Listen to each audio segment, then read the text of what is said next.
আসসালামু আলাইকুম ভিউয়ার্স, আমার আজকের রেসিপি বড় বা ছোটদের সকলেরই মজাদার এবং পুষ্টিকর একটি খাবারের রেসিপি।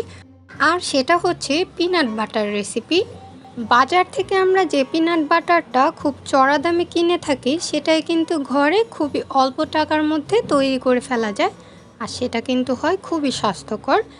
এজন্য আমি এখানে প্রথমে 1.5 কাপ পরিমাণ চীনা বাদাম নিয়েছি, আর আমি এখানে ছোট এবং বড় সাইজের 2 প্রকার চীনা বাদাম মিক্স করে তারপর নিয়েছি। চাইলে আপনারা যে কোনো একটা নিতে পারেন। আর বাদামগুলোকে খুব সুন্দর করে ভেজে খোসা ছাড়িয়ে নিয়েছি। এবার ব্লেন্ডারে ঢাকাটা খুব টাইট করে লাগিয়ে তারপর এটাকে গুঁড়ো করে নেওয়ার পালা। অ্যাকচুয়ালি আমার এখানে ব্লেন্ডারটা অনেক বড়, এই জন্য আমি খুব সুন্দরভাবে আপনাদের দেখাতে পারছি না, তবে আশা করছি বুঝতে পারবেন। এবার আমি ব্লেন্ডারের পালস অপশন দিয়ে এটাকে খুব ভালোভাবে গুঁড়ো করে নিচ্ছি। তবে যখন এরকম দেখবেন বাদামগুলো একসঙ্গে লেগে গেছে, হয়তোবা ব্লেন্ডারটা কিছুটা ঝাঁকিয়ে নেবেন, অথবা এরকম একটা চামচ বা চাকুর সাহায্যে খুব সুন্দরভাবে আলতো করে এপাশ ওপাশ করে নেড়ে দেবেন। তাহলে ব্লেন্ডারের চাপও খুব কম পড়বে এবং খুব সুন্দরভাবে গুঁড়ো হয়ে যাবে। আমি আবারও কিছুটা চালিয়ে নিচ্ছি ব্লেন্ডারটা। তবে যখন এরকম বেশি কিছুটা এরকম দলা পেকে গেছে, তখন আমি আবারও এটা ঢাকনাটা খুলে নেড়ে চেড়ে দিচ্ছি। এবার আমি বাদামের সঙ্গে অন্য উপকরণগুলো মেশাবো। এজন্য আমি এখানে 2 টেবিল চামচ পরিমাণ দিয়ে দিচ্ছি বাটার। আমি বাটারটাকে খুব সুন্দরভাবে গলিয়ে নিয়েছি। আপনারা চাইলে এখানে নর্মাল রেগুলার তেলও ব্যবহার করতে পারেন, কোনো সমস্যা হবে না।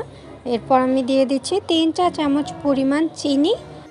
আর হ্যাঁ, তেল বা ঘিয়ের পরিমাণটা আপনার উপর নির্ভর করবে, যেমন পিনাট বাটারটা আপনি কতটুকু নরম বা কতটুকু শক্ত চান। এবার দিয়ে দিচ্ছি 1 চিমটি পরিমাণ লবণ, অথবা চিনির পরিবর্তে এখানে মধুটাও কিন্তু ব্যবহার করা যাবে, বা আইসিং সুগার, যে কোনো একটা দিলেই হবে। সব উপকরণ দেওয়ার পর এবার আমি আবারও এটাকে খুব ভালোভাবে ব্লেন্ড করে নিচ্ছি। প্রায় 4 থেকে 5 মিনিট ব্লেন্ড করলেই কিন্তু আমাদের এখানে পিনাট বাটারটা রেডি হয়ে যাবে। আর এই কাজটা কিন্তু ব্লেন্ডারটা কিছুক্ষণ থামিয়ে থামিয়ে করবেন, নয়তোবা কিন্তু ব্লেন্ডারের মোটর জ্বলে যাওয়ার সম্ভাবনা থাকে।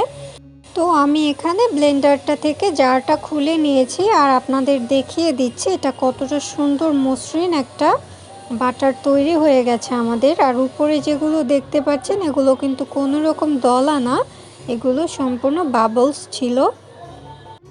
এই পিনাট বাটারটা কিন্তু আপনারা বাসায় প্রায় 1 মাসের মতো নর্মাল ফ্রিজে রেখে সংরক্ষণ করতে পারবেন। তাহলে দেখতে পেলেন তো কতটা সহজ এবং অল্প উপকরণে অল্প টাকায় বাসায় স্বাস্থ্যকর পিনাট বাটার তৈরি হয়ে গেল।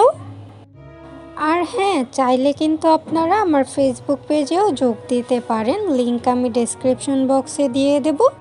তাহলে সকলের সুস্থতা কামনা করে আজকের মতো বিদায় নিচ্ছি। আল্লাহ হাফেজ।